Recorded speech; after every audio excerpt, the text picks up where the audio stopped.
The rise of Bolshevism in the early 20th century brought about profound changes in Russia and had far-reaching implications across the globe. While often romanticized as a movement for the working class, the implementation of Bolshevik policies led to disastrous consequences, including widespread famine that resulted in the deaths of millions. Yet, the truth about the famine and the role of Bolshevism in causing such suffering is often overlooked in contemporary discussions about communism and its leaders. At the heart of Bolshevism was the ideology of Karl Marx, who posited that capitalism was an oppressive system that exploited the proletariat. Marx envisioned a classless society achieved through revolutionary means. However, the application of his theories by the Bolsheviks, particularly under the leadership of Vladimir Lenin and later Joseph Stalin, deviated significantly from Marx's original vision. The pursuit of an egalitarian society led to policies that resulted in economic chaos, repression, and ultimately, famine. As socialists, Bolsheviks held a fundamental belief in the principle of collective ownership of resources, asserting that all assets, ranging from natural resources to agricultural products like food, should not be privately held but rather owned and managed by the state. Bolsheviks believed that by centralizing control over these resources, the state could implement policies that promoted equitable distribution, ensuring that no segment of the population was left wanting while others accumulated wealth.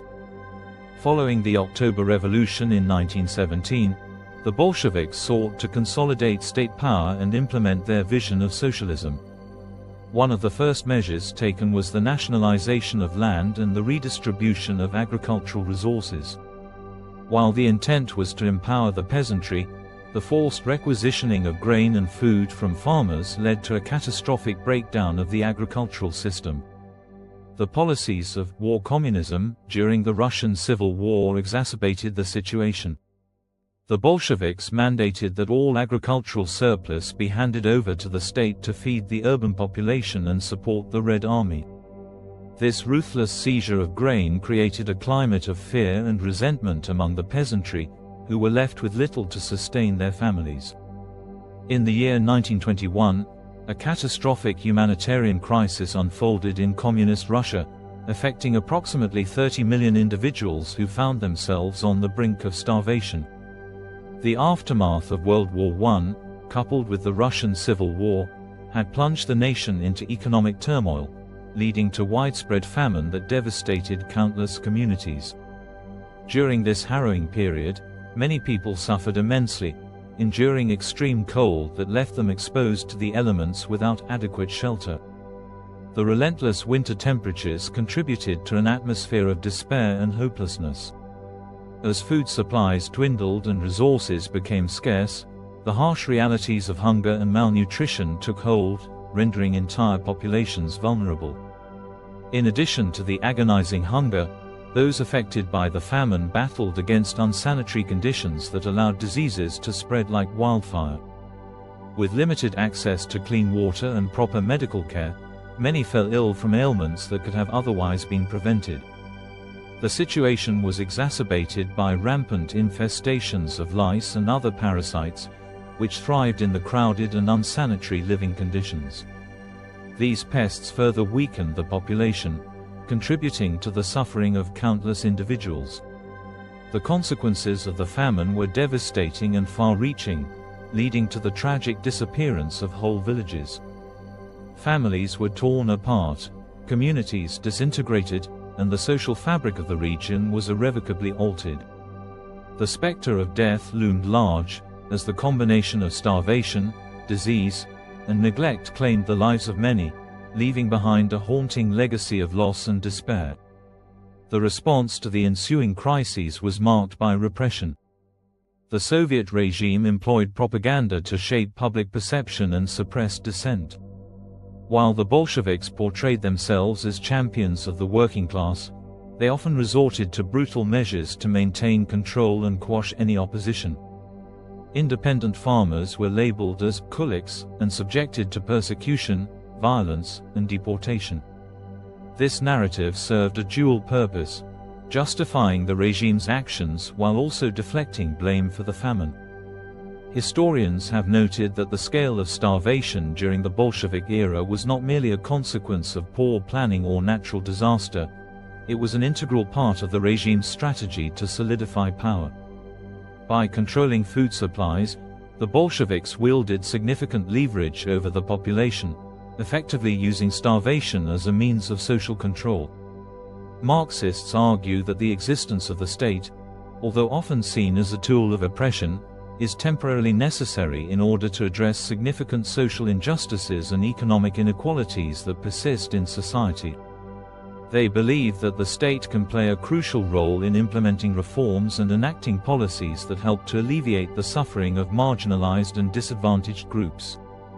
This transitional phase involves using state power to redistribute wealth, ensure equitable access to resources, and protect the rights of workers. However, Marxists maintain that this is not the end goal. Their ultimate aspiration is to dismantle the state as it is currently understood and to shift the concept of sovereignty away from a centralized authority and towards the collective empowerment of the people.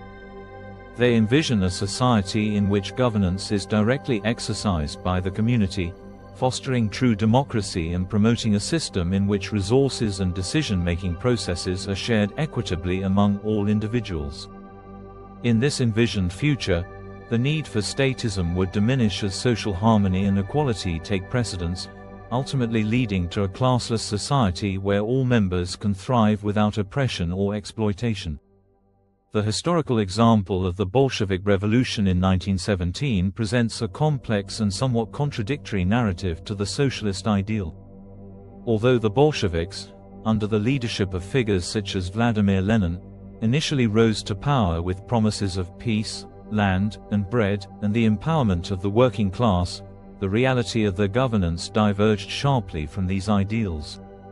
Rather than dismantling statism, the Bolsheviks consolidated power within the Communist Party and established a centralized government that exerted significant control over nearly every aspect of life in Soviet Russia. Rather than transferring authority to the populace as promised, the Bolshevik regime effectively maintained and even strengthened state structures to enforce their policies and suppress dissent. This resulted in a political landscape where power remained concentrated in the hands of a select few party leaders, undermining the very democratic principles they claimed to uphold. The state, rather than being dismantled, became an instrument of oppression that stifled individual freedoms and dissenting voices. The Bolsheviks serve as a poignant reminder that statism, a system that inherently relies on force and coercion, is not an effective or just solution to systemic issues of social and economic inequality. Instead of liberating the working class, the Bolsheviks perpetuated existing power dynamics and stifled dissent, highlighting the paradox of using state power as a tool for liberation. In contrast, anarchists argue for a fundamentally different approach. Anarchists seek to dismantle not just capitalism, but all forms of coercive authority, advocating instead for a society built on principles of voluntary cooperation and mutual support. This approach seeks to empower individuals directly, envisioning a future free from the constraints of statism and its inherent reliance on force. Anarchists advocate for the complete abolition of the state, believing that true equity and freedom can only be achieved through decentralized, non-hierarchical structures that empower individuals and communities directly. They contend that the reliance on a temporary state, even as a transitional measure, can lead to the same pitfalls observed in Bolshevik Russia. Moreover, anarchists emphasize non-violence as a core principle of their philosophy, advocating for peaceful means of social organization and change. Anarchists envision a society where individuals are connected and governed through mutual aid and voluntary cooperation, rather than through coercive mechanisms of a state. By advocating for direct relationships among people, anarchists believe that society can be structured in a way that eliminates the need for an overarching authority, thereby fostering a truly equitable environment where everyone has a voice and the means to thrive. In this vision, the emphasis is placed on collective autonomy and the empowerment of individuals to make decisions that affect their lives, without the interference of a coercive state.